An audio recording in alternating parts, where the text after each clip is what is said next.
जय हिंद दोस्तों, मैं कंचन कुमार आप लोगों का स्वागत करता हूं। दोस्त, कोई भी वीडियो देखने से पहले आप एक उत्सुकता अपने आप में जागृत कीजिए। देखिए यहाँ पर लिखा हुआ अधिनियम, इसके पहले का वीडियो आप देखें, दो क्लास इस पर पहले वीडियो डाल चुके हैं। एक अधिनियम कैसे आया, क्यों आया, उसके सेकेंड वीडियो जो आपका है 1773 के रेगुलेटिंग एक्ट से लेकर के 1793 तक का अधिनियम डाला हुआ है वीडियो। पहले उसको देख लें, तब इस वीडियो को देखें, ज्यादा समझ में आएगा आपको। ठीक है, यहाँ देखिए 1813 से 1947 अधिनियम एक ऐसा चैप्टर है, ये आपका हिस्ट्री में पढ़ाया जा सकता है और पॉलिटी में पढ़ाया जा सकता है।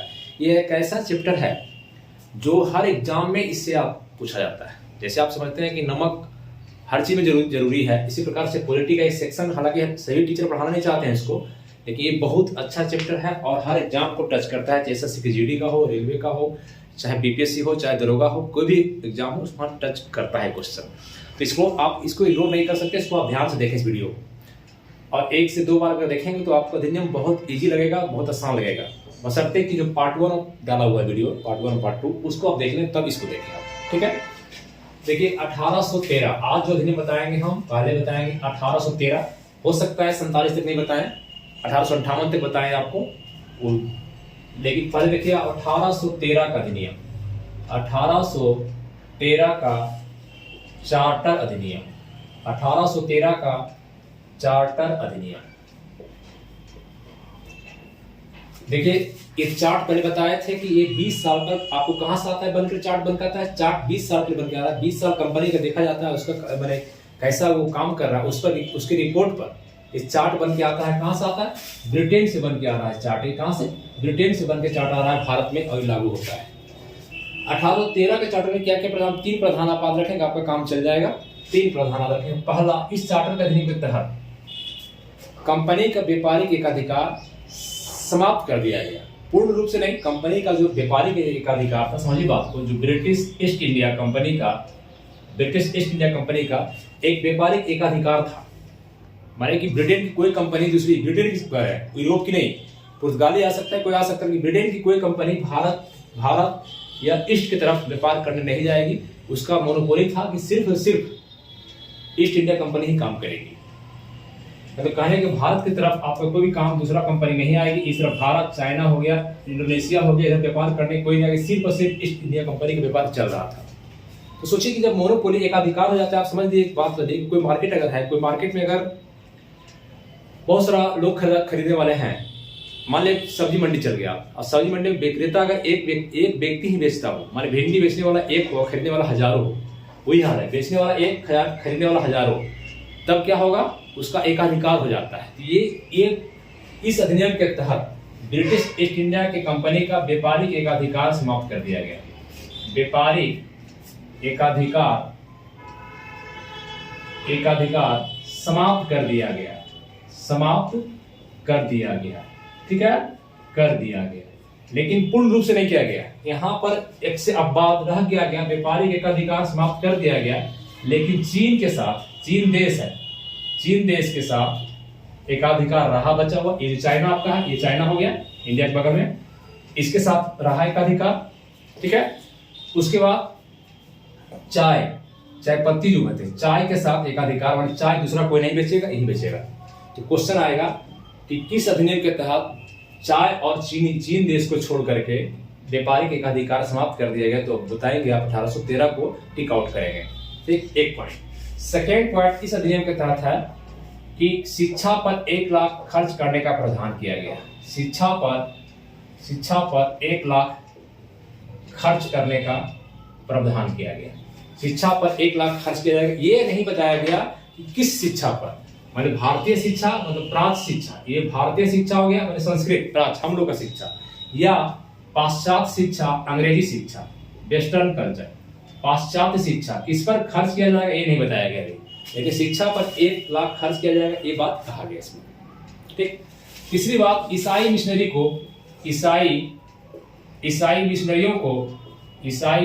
को भारत धर्म प्रचार के लिए भेजा गया। ईसाई मिशनरी धर्म प्रचार के लिए भारत आया। 3 बात याद रखें। पहला, व्यापारिक एकाधिकार समाप्त कर दिया, लेकिन चीन और चाय के साथ बचा रहा।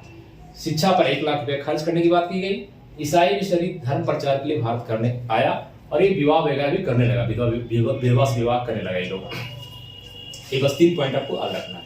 1813 के चार्टर के बाद 20 साल जोड़ देंगे, 20 साल पर चार्टर बन के आता था। फिर आएगा 1833 में, कब आएगा? 1833 का चार्टर अधिनियम, 1833 का चार्टर अधिनियम, ठीक है, अधिनियम। अब देखें 1833 का चार्टर अधिनियम, ये अधिनियम आ रहा है बन के। इस समय गवर्नर जो है बंगाल का, ये जो गवर्नर है बंगाल का गवर्नर जनरल यहाँ बैठा हुआ लॉर्ड विलियम बेंटिक। इसमें बता रहे हैं आपको इस समय 1828 से 1835 का कार्यकाल है लॉर्ड विलियम बेंटिक का, लॉर्ड विलियम बेंटिक का, ध्यान रखेंगे, लॉर्ड विलियम बेंटिक का। इसी के बीच में 33 है, 28 से 35 के बीच में लॉर्ड विलियम बेंटिक शासन कर रहा है, इसी में अधिनियम आता है। ये इसमें ये बंगाल का है, बंगाल का क्या है? गवर्नर की गवर्नर जनरल बताए थे पहले, गवर्नर जनरल है बंगाल का, है भारत का नहीं, बंगाल का गवर्नर जनरल है। बंगाल का पहला वीडियो देखने समझ में आ जाएगा क्या बात बोलना चाह रहे हैं। बंगाल का गवर्नर जनरल है, ध्यान दीजिएगा।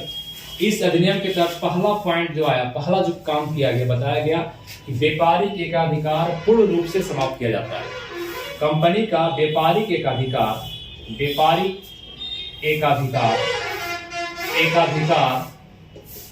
पूर्णतः समाप्त किया गया, पूर्णतः समाप्त कर दिया गया, पहला पॉइंट। वहां चाय और चीन बचा हुआ था, चीन देश के साथ और चाय के साथ, यहाँ कुछ नहीं, सब समाप्त कर दिया। कहने का मतलब कोई भी ब्रिटिश कंपनी, इंग्लैंड की कंपनी भारत व्यापार करने के लिए ईस्ट की तरफ, भारत के या ईस्ट की तरफ व्यापार करने के लिए जा सकती है। मतलब प्रतिस्पर्धा बढ़ गया और कंपटीशन बढ़ गया, मोनोपोली नहीं रहा। दूसरा बात क्या कहा गया कि अब यहाँ पर कहा गया कि नाम चेंज किया गया, बंगाल के गवर्नर जनरल का नाम बदल करके कर दिया गया भारत का गवर्नर जनरल। अब बताया गया 1833 के चार्टर के तहत बंगाल का गवर्नर नहीं रहेंगे, उसी बंगाल प्रेसिडेंसी जो मान लिया है, ये बंगाल प्रेसिडेंसी है, ये आपका बंगाल प्रेसिडेंसी, ये हो गया मुंबई प्रेसिडेंसी, ये हो गया मद्रास। तो यहाँ बंगाल के गवर्नर जनरल कहते थे। ये अब कहा गया कि बंगाल के गवर्नर जनरल पूरे भारत का, जहां जहां ब्रिटिश का अधिकार है, पूरे का गवर्नर जनरल कहलाएंगे। एक बात, बंगाल के गवर्नर जनरल, बंगाल के गवर्नर जनरल का नाम बदलकर, पोस्ट बदल गया, नाम बदलकर भारत का गवर्नर जनरल कर दिया गया, भारत का गवर्नर जनरल। ध्यान देंगे क्या हुआ, बंगाल के गवर्नर जनरल थे, उनका क्या नाम हो गया, भारत के गवर्नर जनरल का नाम ले गया। अब बताइए इस समय 33 में अधिनियम आ रहा है, यहाँ पर जो है बैठा हुआ लॉर्ड विलियम बेंटिक 28, 29, 30, 31, 32 तक बंगाल का गवर्नर जनरल रहा है। 33 में अधिनियम आ रहा है, अब बैठे बैठे कुर्सी पर बैठे बैठे क्या हो गया, भारत का गवर्नर जनरल हो गया, मतलब पोस्ट चेंज कर गया। तो अब आप देखेंगे कि अगर क्वेश्चन करेगा भारत का प्रथम गवर्नर जनरल कौन हुआ, तो लॉर्ड विलियम बेंटिक। इसको याद नहीं करना, समझना है, लॉर्ड विलियम बेंटिक। अगर क्वेश्चन करेगा बंगाल के अंतिम गवर्नर जनरल कौन है, ये गवर्नर जनरल, बंगाल का अंतिम गवर्नर जनरल बैठा वही व्यक्ति है, 33 में रहा है, तो लॉर्ड विलियम बेंटिक। बंगाल के अंतिम governor general Lord William Bentinck, Bharat के प्रथम governor general Lord William Bentinck. ये बात होगी इस अधिनियम में। First point. सेकेंड पॉइंट आपका हो गया। थर्ड अगर देखेंगे 33 अधिनियम के तहत क्या किया गया, इसके तहत लॉर्ड मैकाले की अध्यक्षता में, लॉर्ड मैकाले की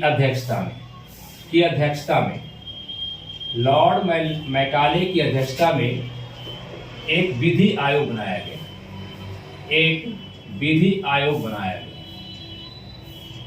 बनाया गया।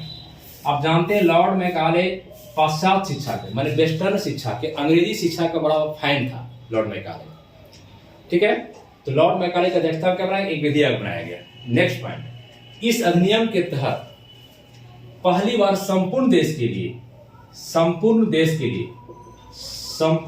लिए एक बजट लाया गया, संपूर्ण देश के लिए एक बजट। ध्यान रखें इस बात का, एक बजट। अगर क्वेश्चन आएगा एग्जाम में कि संपूर्ण देश के लिए एक बजट पहली बार किस अधिनियम में लाया गया, ऑप्शन रहेगा आपके पास 13, 33, 53, तो कौन लगाएंगे आप? 33 का अधिनियम।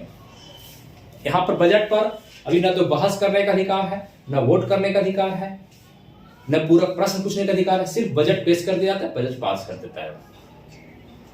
नेक्स्ट पॉइंट, इस अधिनियम के तहत 1833 के चार्टर अधिनियम के तहत प्रतियोगी परीक्षा की शुरुआत करने का प्रयास किया गया। प्रतियोगी परीक्षा शुरुआत नहीं हुआ, ध्यान रखिएगा, प्रतियोगी परीक्षा की शुरुआत 53 में होगा, 1853 में होगा। अभी प्रतियोगी परीक्षा की शुरुआत की गई, लिख रहे हैं प्रतियोगी परीक्षा की शुरुआत करने का प्रयास किया गया।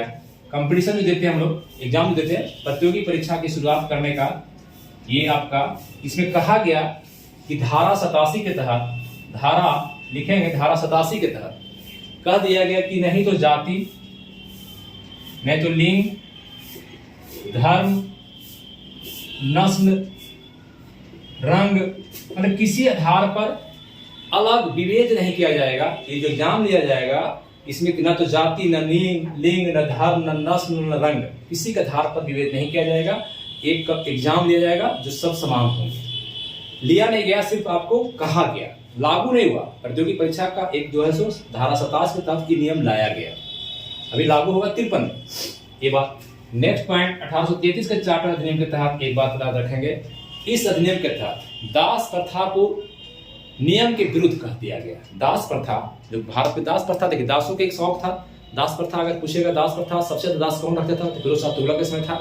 आज भी भारत में अगर कहें तो दास प्रथा समाप्त नहीं हुआ पूर्ण रूप से। कोई प्रथा, दहेज प्रथा समाप्त कर दिया गया, समाप्त हो गया क्या? ठगी प्रथा समाप्त हो गया? नहीं, एक है ना। तो इस तरह से प्रथाएं, पर्दा प्रथा समाप्त हो गया? नहीं, पर्दा भी प्रथा चल रहा है। तो प्रथाएं कम हो गई, पूर्णतः समाप्त नहीं हुई अगर माना जाए तो।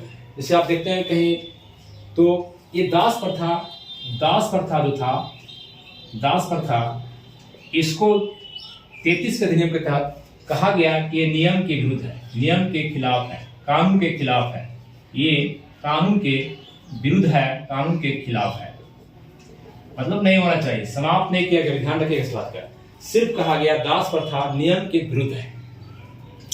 समाप्त कब होगा? 1843 में दास प्रथा भारत से समाप्त हो गया। 1843 में 10 साल के बाद 33 में दास प्रथा को नियम विरुद्ध घोषित किया गया। 1833 में लॉर्ड एलनबरो के समय दास प्रथा समाप्त कर दिया। एलनबरो ऐसा है, रविवार की छुट्टी ही होता है, सीन पर विजय ही होगा, बताएंगे आगे क्लास में। ये अधिनियम नहीं, ठीक है। तो 33 का अधिनियम हुआ, इसको आप स्क्रीनशॉट लिखें। अभी दो अधिनियम देखें हम लोग, 13 और 33, 13 और 33 को देखें। इसके बाद देखेंगे 53, प्रतियोगी परीक्षा की शुरुआत कब हुई? 53 में अधिनियम। 1853 का चार्टर अधिनियम देखेंगे इसके बाद, इसको आप नोट कर लें पहले, ठीक है। जा रहे हैं, चलिए लीजिए।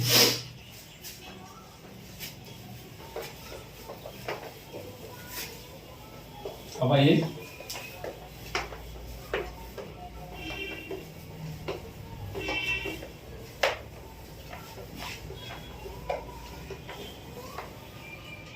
नेक्स्ट, 33 के बाद 20 साल जोड़ दें उसमें 53 का, तो 1853 का चार्टर अधिनियम, 53 का चार्टर अधिनियम, ठीक है। इस 53 का चार्टर अधिनियम, इसमें एक ही पॉइंट आपसे बात रखेंगे, प्रतियोगी परीक्षा जो एग्जाम देते हैं, प्रतियोगी परीक्षा की शुरुआत हुई, प्रतियोगी परीक्षा की शुरुआत हुई, प्रतियोगी परीक्षा की शुरुआत हुई। जो कंपटीशन दे रहे हैं आजकल आईसीएस का, आईएएस का, उसकी शुरुआत हुई, प्रतियोगी परीक्षा की शुरुआत हुई। अगर क्वेश्चन करेगा कि आपके भाई 53 में शुरू हो रहा है, क्या भारत का कोई आईसीएस बन गया? नहीं, इस समय सेंटर कहाँ था? एग्जाम देने के लिए सेंटर आज देते हैं तो हर जगह सेंटर रहता है आपका। तो मान लीजिए आपका सेंटर अगर बिहार से दे दिया, बिहार के आप हैं, दे दिया पटना, तो कहते हैं पटना जाना पड़ेगा। दे दिया दिल्ली जाना पड़ेगा। तो इसी प्रकार से इस एग्जाम जो लेती थी, सेंटर इसका लंदन होता था, भारत में सेंटर नहीं था दोस्तों।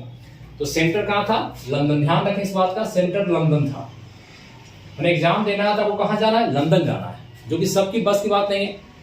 एक तो एज भी कम था, लीडर और कम कर दिया था, 19 साल कर दिया था 21 साल से, तो एज भी कम था। आज की तरह 37 साल नहीं था, तो एक प्रतियोगी परीक्षा की शुरुआत हुई, सेंटर कहाँ था? लंदन। पहला आपका जो भारत का क्वेश्चन करेगा, पहला आईसीएस कौन बने थे?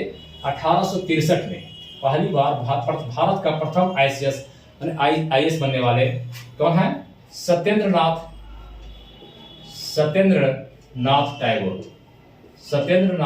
टैगोर। पहला आईसीएस कौन है? सत्येंद्र नाथ टैगोर। प्रतियोगी परीक्षा की शुरुआत कब हुई? 53 में, 10 साल जोड़ लेंगे, 63 में पहला आईसीएस आपका सत्येंद्र नाथ टैगोर। खूब एग्जाम पूछता है, खूब पूछता है। 1866 में भारत से 4 आईसीएस होते हैं, भारत से 4 आईसीएस बनते हैं। सेंटर कहाँ है? लंदन। तो 4 आईसीएस बनते हैं, उसमें से एक व्यक्ति का नाम आपको याद रखना इंपॉर्टेंट हो जाता है। इसमें से एक व्यक्ति हैं सुरेंद्र नाथ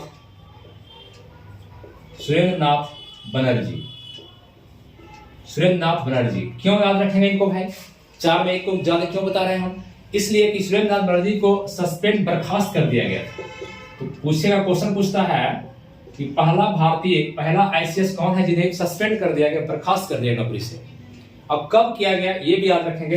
इनको किया गया 1874 में, मतलब 66 में ज्वाइन करते हैं, 8 साल के बाद 8 साल सेवा देते हैं, इनको बर्खास्त कर दिया जाता है। जिससे बर्खास्त किया जाता है उस समय ये आपका होते हैं कहाँ पे? असम का अधिकारी होते हैं, असम में होते हैं, असम राज्य जो है वहां का अधिकारी होते हैं। क्वेश्चन यहाँ भी करता है कि जिसमें बर्खास्त किया गया उसमें कहाँ का अधिकारी थे? तो असम का थे।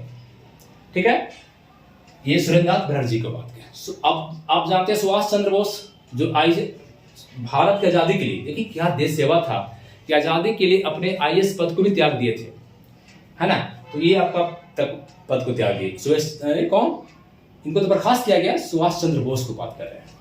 सेंटर पहली बार आपके इस सेंटर सारा लंदन में पहला बार सेंटर लाया गया भारत में, बहुत प्रयास किया गया। 1893 का अधिनियम में दादा भाई नेहरू जी ने बोला कि सेंटर भारत लाया जाए।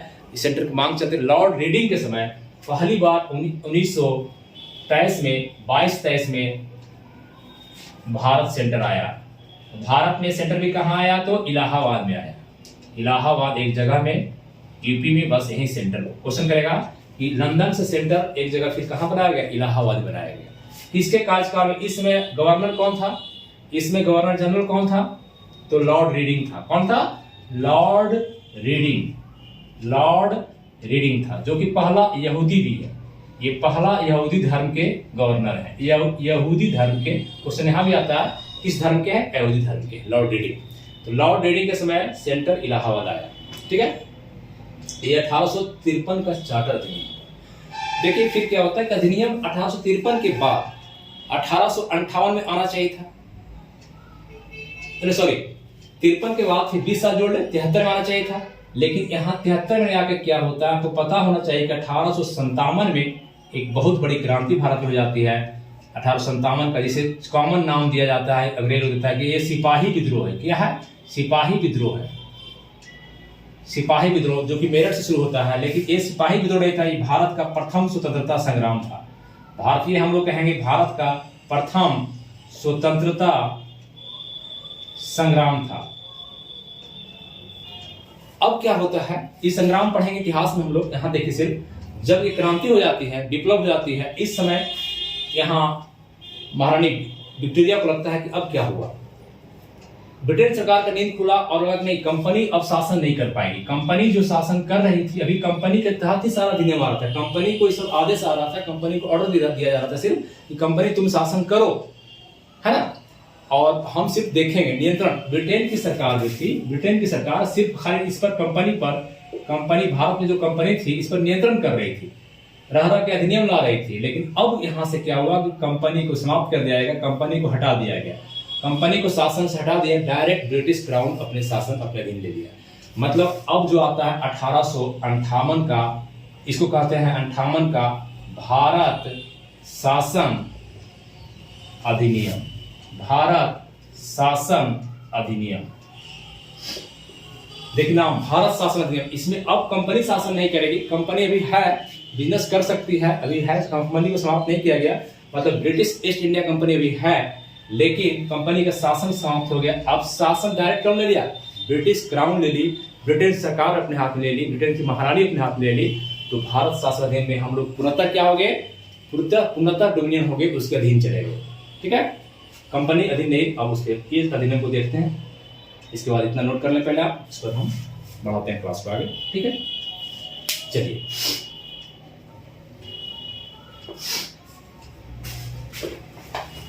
अब आइए 1858 का अधिनियम। ध्यान से समझिए, एकदम बारीकी से समझिए, बहुत अच्छा मजेदार क्लास होता है, इसे समझने के प्रयास कीजिए आप लोग। 1858 का भारत शासन अधिनियम।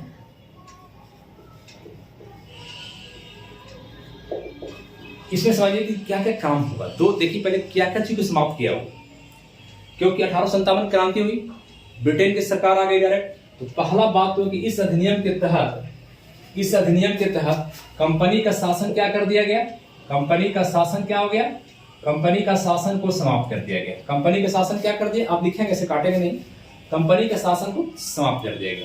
और शासन किसके हाथ में चला गया, ब्रिटिश क्राउन, ब्रिटिश की महारानी, ब्रिटिश क्राउन के हाथ में, ब्रिटिश क्राउन के हाथ में शासन चला गया डायरेक्ट। मन ब्रिटेन की सरकार सत्ता अपने हाथ में ले ली। तो अब देखिए कि यहाँ का कंपनी का शासन समाप्त किया गया। एक बात तो मुगल सत्ता, जो मुगल शासक था, मुगल शासक जो आपका इस समय था बहादुर शाह जफर, उसको रंगून भेज दिया गया। म्यांमार की राजधानी बर्मा रंगून भेज दिया गया और रंगून में उनकी मृत्यु हो जाती है 1862 में। 1858 भेजा जाता है, 1862 में उनकी बहादुर शाह जफर का रंगून में मृत्यु हो जाता है। वहीं पर मुगल सत्ता को समाप्त कर दिया गया, मुगल पद को समाप्त कर दिया। सेकंड बार आप लिख सकते हैं, मुगल पद को समाप्त कर दिया गया, मुगल पद को समाप्त कर दिया गया, क्योंकि जरूरत ही नहीं था, ये चले गए, भेज दिया गया इनको रंगून। तो मुगल पद जो था, पोस्ट था मुगल का, मुगल माने शासन समाप्त हो गया भारत से, और अंग्रेज कंप्लीट आ गया, मुगल सत्ता नहीं रहा। इसके बाद 57 के बाद इस अधिनियम पर मुगल सत्ता समाप्त कर दिया गया, कोई शासक नाम मात्र का शासक ही नहीं रहा। इसके बाद कंपनी जो शासन कर रही थी, जो जिसके साथ ही शासन कर रही थी, बताए थे पहले भी कि बोर्ड ऑफ कंट्रोल था, बोर्ड ऑफ कंट्रोल एवं कोर्ट ऑफ डायरेक्टर्स। एक डायरेक्टर्स व्यापारिक मामला देखा था, पहले वीडियो देखने जाके बताए थे, व्यापारिक मामला देख रहा था। इसमें कोर्ट ऑफ डायरेक्टर्स में सदस्य थे 24, और बोर्ड ऑफ कंट्रोल राजनीतिक मामला देखा था, पॉलिटिकल मामला, राजनीतिक मामला। इसमें सदस्य थे 6 सदस्य। ध्यान रखेंगे, क्वेश्चन आता है बराबर। बोर्ड ऑफ कंट्रोल में कितने सदस्य थे, 6 सदस्य थे। कोर्ट ऑफ डायरेक्टर्स में थे 24 सदस्य थे। ठीक, इसको समाप्त कर दिया गया। बोर्ड ऑफ कंट्रोल और कोर्ट ऑफ डायरेक्टर का जरूरत नहीं है, क्योंकि कंपनी को समाप्त कर दिया गया। तो ये क्या काम करेगा, इसको भी क्या कर दिया गया, समाप्त कर दिया गया। देखो, तो कंपनी का शासन समाप्त, मुगल पद समाप्त, board of control, court of director समाप्त। तो शासन कौन करेगा? क्या ब्रिटेन की महारानी यहां बैठेगी भारत? सोचिए कभी नहीं। तो अब ब्रिटेन की सरकार से, यहां पर ब्रिटेन है, ये ब्रिटेन आपका है।